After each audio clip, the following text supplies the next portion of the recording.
سلام. راهی خطرناکی بیماران در آن جان می‌دهند و پیشنهاد جنجالی درباره تبدیل دنقره به مرکز ولایت ختلان دو موضوع بحثی برنامه آزادی آنلاین است. راهی که می‌بینید به دهات جماعت شوگناو در ناحیه خاولینگ می‌برد. ویدیو را ساکنان روستای سیاه‌فرق به رادیو آزادی فرستادند و شکایت کردند که هر سال حالشان چنین است. مؤلف ویدیو بر رادیو آزادی نوشت تا دهه آنها فقط 40 کیلومتر راه است ولی این راه را در ظرف 4 ساعت طی می‌کنند. و قول مؤلف اگر از دهه بیماری را به شفاخانه مرکزی ببرید ممکن است در راه جان بدهد. او گفته است سال‌هاست کسی در فکر راه ویران و خطرناکی آنها نیست. با اجازه شما می‌رویم بعد دنقره به زادگاه رئیس جمهوری تاجیکستان که شاید در آینده مرکزی ولایت ختلان شود.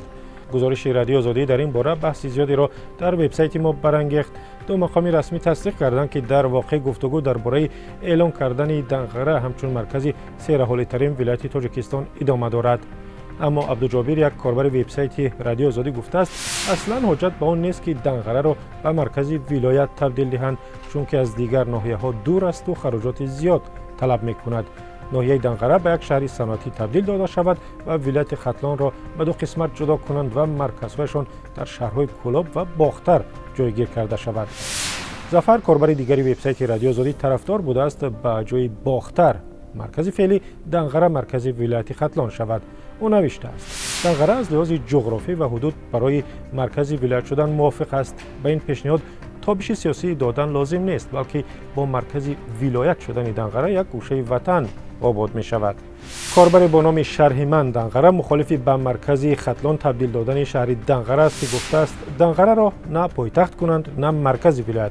از دنقره سازند که مثل نیویورک یا استانبول شود و همه آرزوی دیدنش را کنند و سیاحان جلب شوند. کجایی که آباد شد حتما پایتخت کردن و یا نامش را دیگر کردن شرط نیست. شما هم اگر نظر و اندیشه در این باره دارید می توانید در ویدیو هم ثبت کنید و به شماره که می بینید بفرستید.